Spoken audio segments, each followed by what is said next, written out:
ఈ రోజే డౌన్లోడ్ చేయండి. మీ ఫేవరెట్ షోస్ చూడండి. నాకు సేవ చేయడానికి 24 గంటలు ఎవరైనా ఒక అసిస్టెంట్ ఉండాలని చెప్పారు. అసిస్టెంట్ అంటావేంటమ్మాయి? సేవ చేయడానికి మొగుడు పక్కనే ఉండాలి. మొగుడు సేవలో ప్రేమ ఉంటుంది, పెసరట్టు ఉప్మా ఉంటుందని చెప్పారు కదా, మరి అది చెప్పవేమిటి? ఎలా చెప్పినా అర్థం ఒకటే కదా గోరింటాకు. ఎందుకు ప్రతిదీ పట్టుకుని లాగుతావు? ఆ అత్తయ్య మీద ఎందుకమ్మా అలా చిరాకు పడుతున్నావు? సైకలాజికల్ గా కూడా డాక్టర్ గారు చెప్పింది కరెక్టే. భర్త దగ్గరుండి చూసుకుంటే భార్యకు మరింత ధైర్యంగా ఉంటుంది, త్వరగా కోలుకుంటుంది కూడా. ఎరా చెర్రి, విన్నావు కదా? అయ్యో, వినడమేంటి మావయ్య, మొత్తం అర్థం కూడా చేసుకున్నాను. నక్షత్ర కోలుకునేంత వరకు తన నెత్తిన పెట్టుకుని నడిపిస్తాను, కళ్ళల్లో పెట్టుకుని మరీ చూసుకుంటాను. డైలాగులు చెప్పడం కాదు, వారం తిరిగేసరికల్లా నా కూతురు చెంగు చెంగుమంటూ గెంతాలి. అయ్యో, గెంతడమేంటి మావయ్య, రాకెట్ లాగా ఎగిరిస్తాను చూడు. రా నక్షత్ర, రా రా రా. అమ్మయ్య వెళ్ళిపోయాడు. మావయ్య ఏంటి? అంటే నక్షత్ర నడవలేకపోతుంది కదా, ఎత్తుకుని తీసుకెళ్ళమంటారేమో అని. అది కూడా నేనే చెప్పాలా? నేను తీసుకెళ్తాను మావయ్య, అర్థమైంది. తీసుకెళ్ళరా.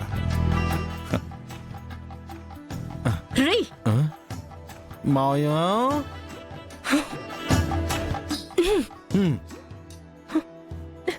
అమ్మా,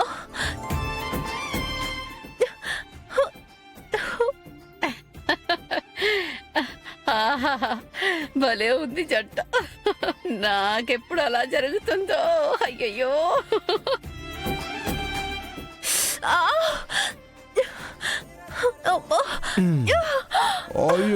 అమ్మా, సారీ. అమ్మా. రే, నా మంచం పక్కన కూర్చుని డాక్టర్ గారు నాకు సేవలు చేయమన్నారు. మంచం ఎక్కమనలేదు. మంచం మీదకే కాదు బంగారం, అవసరమైతే నీ నెత్తి మీద కూడా ఎక్కుతా. అసలే నీకు సేవలు చేసుకోమని మావయ్య నాకు ఫుల్ రైట్స్ ఇచ్చేశారు కదా. నా సేవల్లో ఎంత టార్చర్ ఉంటుందో మున్ముందు నువ్వే చూస్తావే నా బంగారు చిలక. అమ్మా,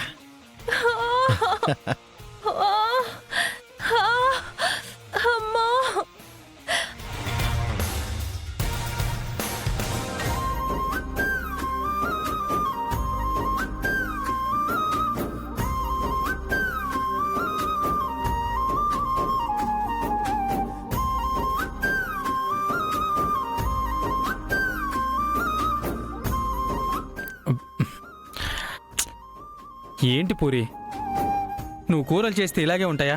ఉప్పు అస్సలు లేదు. ఏం లేకపోతే తినలేవా? ఉప్పు కారం తగ్గిస్తే కాస్త పౌరుషమైనా తగ్గుతుంది. ఉప్పు కారం ఎక్కువైతే కోపం వచ్చినప్పుడు ఒంటి మీద స్పృహ ఉండదు.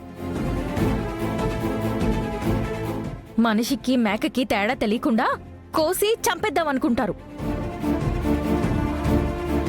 భూమి వద్దు. ఈరోజు మీరు నన్ను ఆపాలని చూడకండి అత్తయ్య. హాస్పిటల్లో ఆఖరి నిమిషంలో మీరు అడ్డుకుని ఉండకపోతే ఈరోజు ఏం జరిగేదో మీకు తెలీదా? ఈయన గారు అపూర్వని చంపేసి వెళ్లి జైల్లో కూర్చునేవారు. రేపటి నుంచి మీకు కొడుకుండేవాడు కాదు, నాకు భర్త ఉండేవాడు కాదు. భూమి,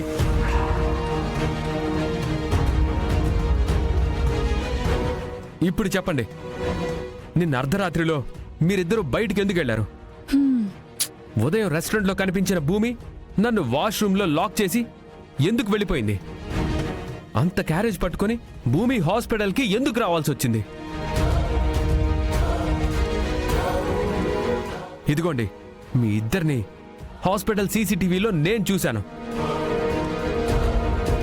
చెప్పండి, నాకు తెలియకుండా నా వెనక ఏం జరుగుతుందో నాకు తెలియాలి. సరే, ఇంత దూరం వచ్చాక నీ దగ్గర ఎందుకు దాయాలి? నేను చెప్తాను. ఏయ్ నువ్వు కూర్చో కూర్చో. నువ్వు నోరు విప్పితే అబద్ధం, క్షణం మారితే మాట మారుస్తావు. కూర్చో, నేను నిన్ను నమ్మను. కూర్చో. అమ్మా నువ్వు చెప్పు. ఇదిగో నిన్న అర్ధరాత్రి నుంచి నువ్వు నన్ను హాస్పిటల్లో అడ్డుకున్నంత వరకు ఏం జరిగిందో చెప్పు. ఏం చేద్దాం? చెప్పొద్దు వద్దు. ఇదిగో నువ్వు నిజం చెప్తావన్న నమ్మకం నాకుందమ్మా. చెప్పు.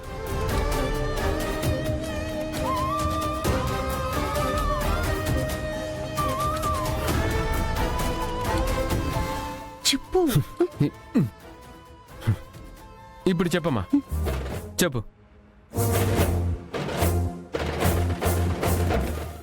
హే కోతి, ఇంకొకసారి నువ్వు సైకిల్ చేసావంటే ప్లేటు మొహం మీద ఉంటుంది.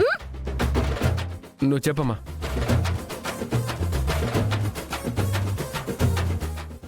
చెప్పమ్మా. చెప్పు చెప్పు అంటే ఏం చెప్పమంటావురా? రాత్రి ఒంట్లో నల్తగా ఉంటేను భూమిని తీసుకుని హాస్పిటల్కి వెళ్ళాను.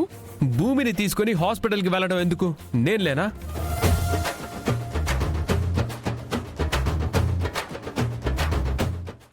ఇది మరీ బాగుంది. ఎంత నువ్వు నా కొడుకువైనా నువ్వు కూడా ఒక మగాడివే. మగాళ్ళకి చెప్పుకోలేని ఆడవారి సమస్యలు బోల్డ్ ఉంటాయిరా.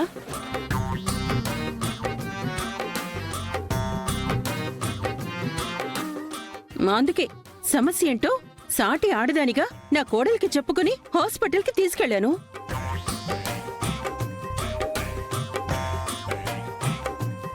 ఉదయం నా టిఫిన్ కోసమని రెస్టారెంట్కి వచ్చింది. మధ్యాహ్నం క్యారేజ్తో నాకు భోజనం తెచ్చింది. చాలా, ఇంకేమైనా కావాలా? దీనికే నువ్వు మీ అమ్మని అనుమానిస్తే ఎలారా? ఆ, అది కాదు, నేనే నిన్ను అనుమానించడం లేదు. అనుమానం అంతా ఇదిగో ఆ కోతి మీదే.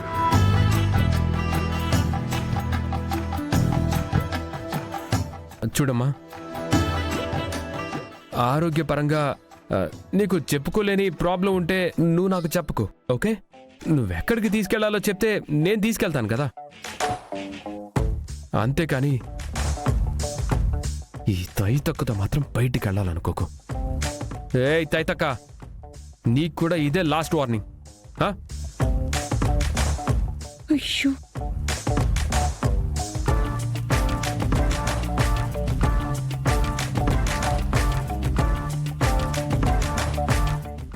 హో, మీరు సూపర్ అత్తయ్య. టైంకి భలే కవర్ చేశారు. లేదంటే నిజంగానే నన్ను బావ చంపేసేవాడు. ఏం చంపడమో ఏంటో. నా కొడుకు దగ్గర అబద్ధం ఆడాల్సి వచ్చినందుకు నాకు బాధగా ఉంది భూమి. అబద్ధం అమృతం లాంటిది అత్తయ్య. అది కూడా మీరు కొంచెం తెలుసుకోవాలి.